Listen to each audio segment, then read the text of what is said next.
Good morning from my shadow in Pollock Shields.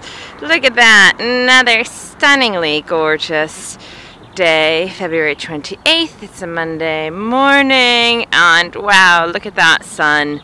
Absolutely gorgeous, really clear, beautiful day, absolutely beautiful. And it was totally amazing. I'm gonna get in the shade if I can find some. Maybe I'll set my face in the sun. It was totally amazing because where I can go here? No, it's not good. I'm just gonna move around a bit. It was totally amazing because I was dancing when I got here. There was no sun because the sun was still below the horizon. And for the first time since I've been in Stirling, because that happened when I was in Stirling, the sun actually came up as I was dancing, and the big globe was there, which it just kind of creates this kind of reaction, which was totally awesome. So I'm just going to stand in the shade here so I don't get a shadow on my face. I think that's probably fine. Maybe, yes. People are looking at it like, what is she doing? They're looking at me. So anyway, yeah, so that was great. And it's getting harder to come down because, of course, sunrise is like so much earlier now than when it's like an hour and 40 minutes earlier than when I first started out. And already, when I started out, I was waking up at 6, and now I'm waking up at 5. But I think pretty soon I'm going to have to be waking up at 4, or at least for the last little bit, because I really need the time. I really take time in the morning to reflect on and sort of prepare myself for the day, which is really tough because it has a direct impact on the rest of my life. And as it is, I really have cut down on my nighttime activities almost to nothing, because you may or may not notice on the days that, you know, like when I was in London and I was up because I was performing, I would just feel like rubbish the next day. And that's a sacrifice for me, and that's a genuine challenge, but that's part of the process. And it's an interesting one to kind of reflect on, because I think that means, you know, in terms of I need to expand in other ways and find other ways to do things. And it is challenging because it's moving out of my safe zone to wake up at 4 o'clock in the morning. Oh, yeah, that'll be tough. That'll be really tough. I'll be going to bed at 7, you know, it's like I'll be just not on anybody else's schedule. Once I get down here, it is totally and utterly amazing, and all that kind of goes away, because the experience of like this morning when it's sun, or, you know, Huey stopping by to talk to me every day is just so magical and wonderful, that it is all worth it.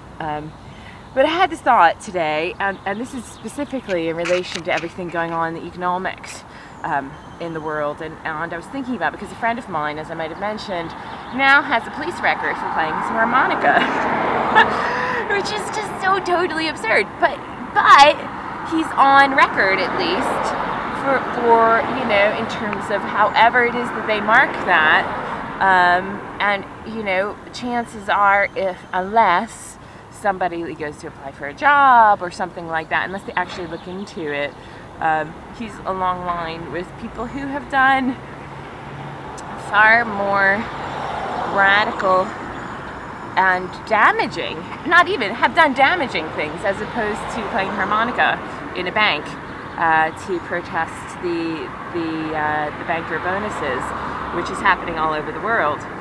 And I thought to myself, oh my gosh, you know, and there were thousands of cops there, you know, because who's playing the harmonica? Oh my gosh.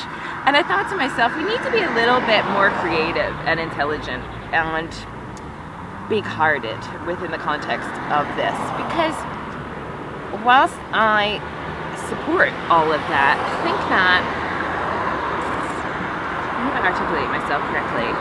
For example, what I hope for most is a transformation of heart.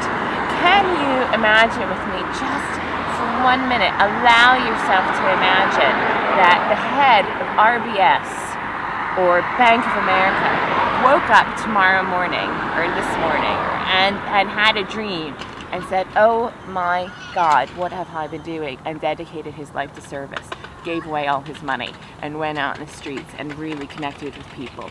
If Gaddafi all of a sudden realized the consequences of his actions in his heart, honest to God in his heart, and was humbled through his own journey, not through punishment, not through antagonism, but because there was an awakening in terms of that is the true, genuine transformation that I hope for. And equally, because the thing is, I was thinking about it, because let's say we have, people who have money have power. We have given them that power, right? That's why people want money, because it gives them this sense of power. Does it give them happiness? No, but it does give them a certain amount of power. So I think that in a way, I want to think more about ways to connect and transform the hearts of us all, to recognize that we are all connected, and to bring us into this oneness, the sense of oneness. And equally for those folks, let's say, who don't have any money, who are equally taking advantage of the system, which is this idea of antagonism. The word antagonism stems from a word that came up in the 16th century. It all started in the 16th century. And it's about fighting.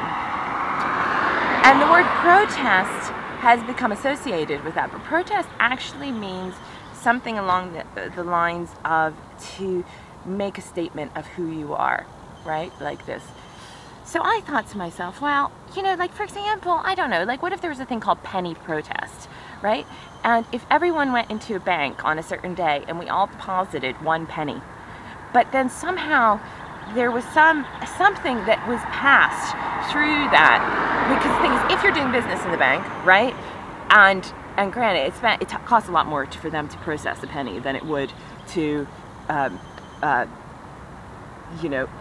to the money they might make from the deposit of the penny. But if you use that space to do something that passes on a heartfelt message or something about awakening, I think for me that is what needs to happen. Because obviously, like, the people who are on the front line of those banks, for example, or any of these industries, are also victims of the system, whether they realize it or not, in that they are disempowered to do anything as well, and totally tied up in that.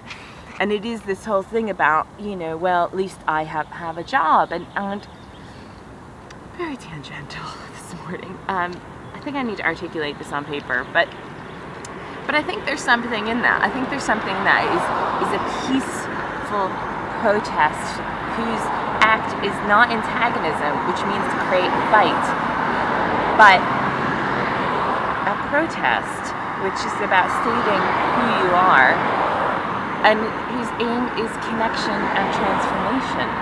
We want everybody on the same side. Antagonism means I'm going to put you in that box from the beginning.